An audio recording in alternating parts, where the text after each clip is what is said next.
रौनकपुर नाम के एक गांव में गप्पू नाम का एक लोहार रहता था। गप्पू की आर्थिक स्थिति बहुत खराब थी। वह दूसरों के घरों में काम करके अपने घर का गुजर बसर करता था। देख गप्पू, काम सही से करेगा तभी मैं तुझे दाम दूंगा। सेठ जी, मैं तो अच्छा ही काम करता हूँ। चल, ज्यादा जबान मत चला, अपना काम कर सही से। वैसे आपने बताया नहीं कि आपको बनवाना क्या है? मुझे लोहे की एक चेन बनवानी है। सेठ जी, आज के समय में लोहे की चेन कौन पहनता है? और वैसे भी आपको तो सोने की चेन पहननी चाहिए। अरे बेवकूफ, मैं अपनी गाय के लिए चेन बनवा रहा हूँ, उसकी चेन टूट गई है। अच्छा, ठीक है, मैं शाम तक चेन बना दूंगा। उस गांव में पप्पू नाम का एक और लोहार रहता था जो गप्पू से काफी जलन भावना रखता था। मुझसे अच्छी किस्मत तो इस गप्पू की है। कम से कम इसे काम तो ढूंढना नहीं पड़ता। छोड़ने यार, इस गप्पू के बच्चे को एक दिन देख लेंगे।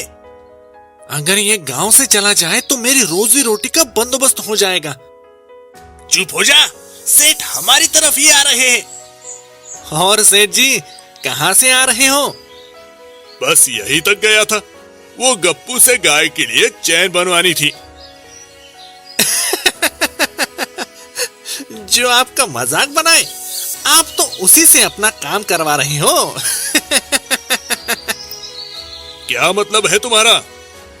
अरे यही कि गप्पू कह रहा था कि सेठ तो एक नंबर का कंजूस आदमी है, काम करवा लेता है और पैसे नहीं देता। क्या? उस गप्पू की ये मजाल? अभी उसे जाकर सबक सिखाता हूँ। सेठ गुस्से से गप्पू के पास जाता है और उसे डांटने लगता है। क्या रे, एक तो मैं तुझे काम दूं और ऊपर से तू मेरा ही मजाक बना रहा है। नहीं सेठ जी, ये आपसे किसने कह दिया?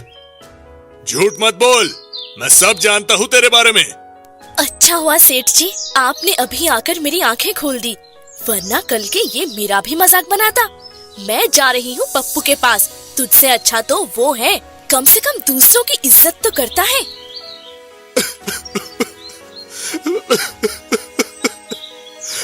मैं सच कह रहा हूँ, मैंने किसी का मजाक नहीं बनाया। एक झूठ के कारण गांव के लोग गप्पू से दूर जाने लगते हैं। एक हफ्ते बाद, अगर ऐसे ही चलता रहा तो हमारी भीख मांगने की नौबत आ जाएगी। हाँ, लेकिन मैं कर भी क्या सकता हूँ? पता नहीं कौन मेरे बारे में झूठी अफवाह फैला रहा है। मुझे तो ये पप्पू का काम लगता है। भला वो ऐसा क्यों करेगा? मुझे नहीं पता था कि मेरे एक झूठ से गप्पू का ये हाल हो जाएगा, वरना मैं ऐसे 100 झूठ पहले ही बोल चुका होता। सही कहा। एक महीने बाद, ये रास्ता तो बड़ी लंबी है। हाँ बिटिया, इस पहाड़ की वजह से हमें शहर घूम कर जाना पड़ता है। अगर इसके बीच से कोई रास्ता होता तो हम जल्दी पहुंच जाते। काका, क्या हम इस पहाड़ के बीच से रास्ता बना सकते हैं? नहीं, इतने बड़े पहाड़ के बीच से रास्ता बनाना असंभव है।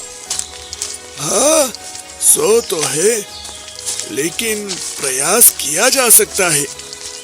बातें बाद में करेंगे, पहले ये रास्ता पार कर लेते हैं। मैं तो काफी थक गई हूँ। सुनो, मैं आज शहर की तरफ जा रहा हूँ, शायद वहां मुझे कोई काम मिल जाए। यहाँ तो लोग मुझसे नफरत करने लगे हैं। हाँ ठीक है, शाम तक आ जाना। कोशिश करूंगा। अगर ज्यादा देर हो गई तो वही कहीं रुक जाऊंगा। गप्पू शहर की तरफ रवाना हो जाता है। वह पहाड़ी के रास्ते जा ही रहा होता है, तभी उसे एक बूढ़ा लोहार मिलता है।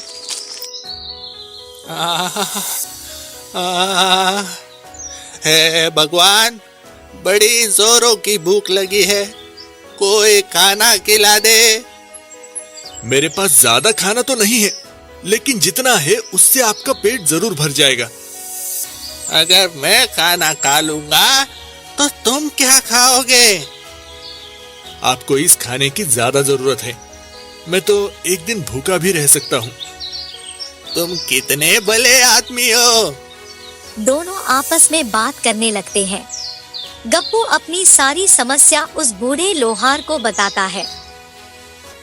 मेरे पास पैसा तो नहीं है, लेकिन तुम्हारे लिए एक अच्छी चीज है। अच्छा, ये लो, मेरा जादुई हथौड़ा।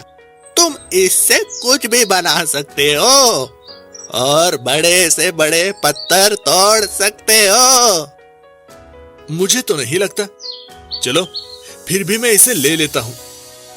एक बात ध्यान रखना, इस हथौड़े को वही आदमी रोक सकता है जिसके पास इसे रोकने का मंत्र हो। अगर सामान बनने के बाद तुमने इसे नहीं रोका तो यह बनाई हुई चीज फिर से तोड़ देगा। ठीक है, आप मुझे वो मंत्र बता दीजिए। बूढ़ा लोहार उसे मंत्र बता देता है। गप्पू भी शहर की तरफ रवाना हो जाता है।